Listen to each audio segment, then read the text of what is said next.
Imagine a world where only a select few could invest, where wealth was decided in elite trading halls among brokers shouting orders and sealing fortunes in seconds. Today, millions invest from a phone. But how did we get here? That is the question that guides this entire story, and the one we will answer at the end. Welcome to Let's Talk About Money. If you truly want to understand how the system that drives the modern economy was born, subscribe now so you don't miss any of our videos. The history of the stock market does not begin with glowing screens or digital charts. It begins more than 400 years ago with ships, spices, and deadly risk. In the 17th century, Europe's major maritime expeditions were massive gambles.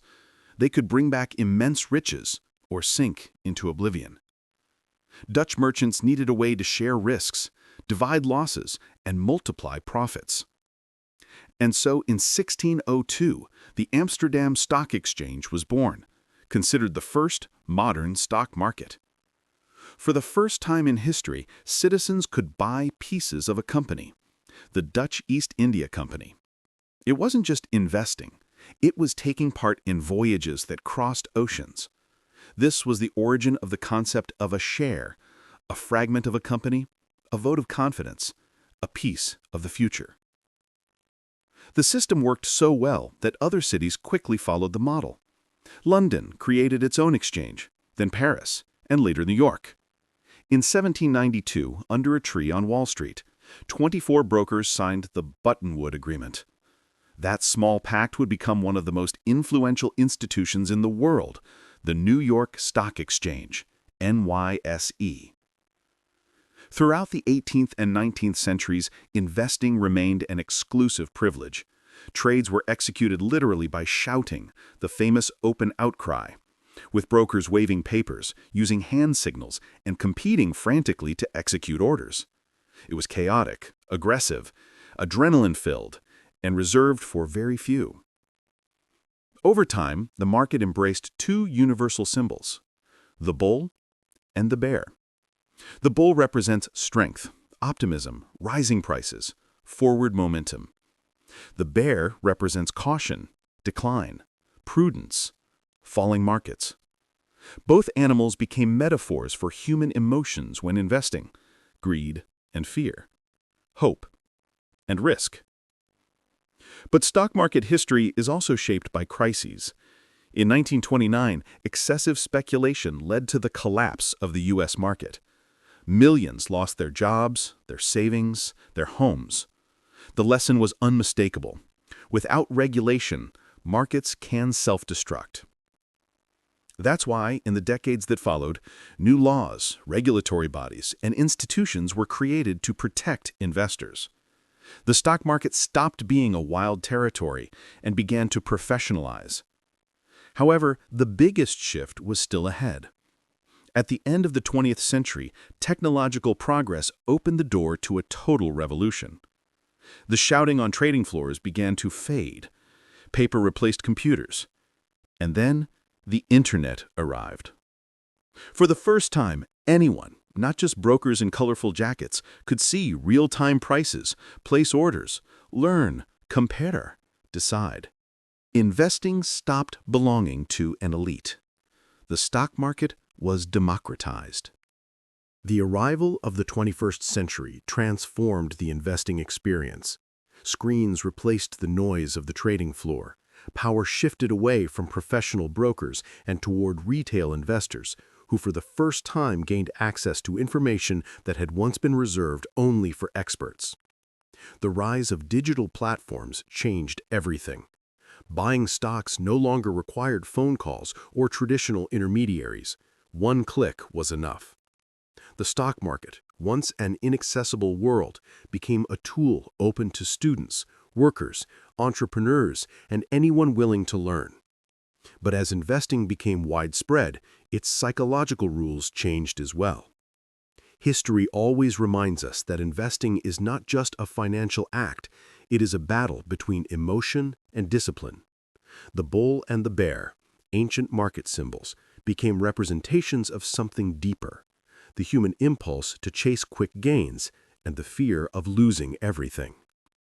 During periods of prosperity, bull markets created the illusion that prices would rise forever. People entered confidently, bought without understanding, and assumed that this time is different. But history shows the opposite. From the brutal crashes of the 19th century to the 1987 collapse, the dot-com bubble of 2000, or the 2008 meltdown, the stock market has repeated the same pattern over and over again. When greed takes control, the market punishes. Yet it also teaches us that major collapses open the door to major opportunities. Every crisis led to innovations, new regulations, and stronger systems. After 2008, stricter practices emerged, transparency increased, analytical tools improved, and retail investors gained unprecedented access. Financial education, almost non-existent for past generations, became essential. People realized that investing is not gambling, it is studying, diversifying, managing risk, and being patient. And above all, understanding that history is a powerful guide. At the same time, index funds revolutionized the way people invest.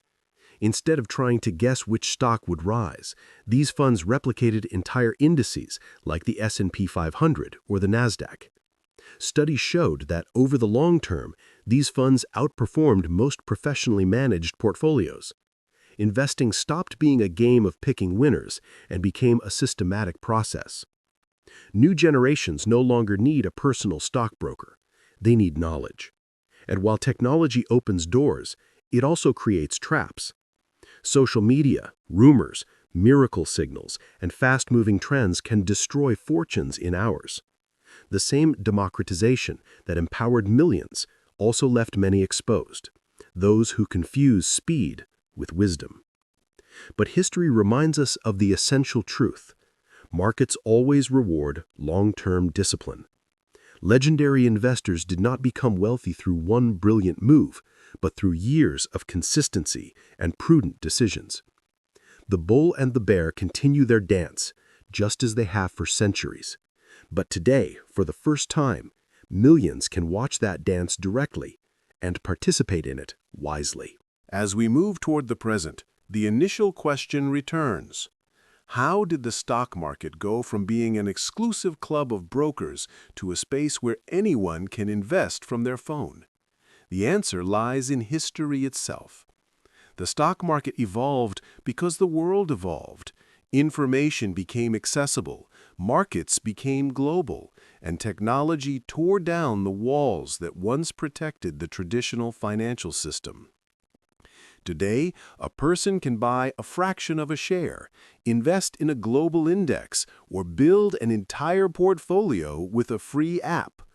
What once required expensive suits, frantic phone calls, and millions in capital is now within the reach of a generation that understands investing is a tool for progress, not a privilege. But this democratization comes with responsibility, investing with knowledge, not impulse. The symbols of the bull and the bear remain relevant because they represent eternal forces of human behavior, euphoria and fear. Both can destroy fortunes if misunderstood. Both can benefit those who observe them objectively. History shows that bubbles always appear. Tulips in the 17th century, railroads in the 19th, dot-com stocks in 2000, crypto frenzies in the 21st century. And it also shows that markets, despite everything, tend to grow over the long term. Those who study, plan, and diversify not only survive, they prosper. Institutions changed as well. Large funds, algorithms, artificial intelligence, and high-frequency trading now move trillions of dollars in milliseconds. Yet at the same time, millions of ordinary people invest peacefully in index funds that grow alongside the global economy. For the first time in history, retail investors and giant funds share the same stage. And although their tools differ, their fate is connected by a rule that never changes. Markets always reward long-term thinking. The strongest success stories are not born from risky bets, but from consistency. A monthly contribution, a diversified fund, a strategy built not on trends, but on principles. The stock market was not designed to make people rich quickly. It was designed to transfer capital to those who build the future: companies, industries, innovation. But it is up to each investor to decide whether they want to be part of that growth or a victim of their own impulses. And so we return to the initial question: what does history teach us about responsible investing? It tells us the market punishes haste, but rewards patience. It tells us discipline outperforms instinct. And it tells us that while the bull and the bear never rest, history shows that progress always moves forward. If this journey helped you understand how the stock market evolved and why it remains a powerful tool, remember this: this channel exists to help you navigate this world with clarity. Subscribe to Let's Talk About Money, share this video, and support us with a like. It's free, and it allows us to keep uncovering the financial stories that shape your life. History is always trying to teach you something. And in the markets, the greatest lesson is simple: knowledge is the most profitable investment.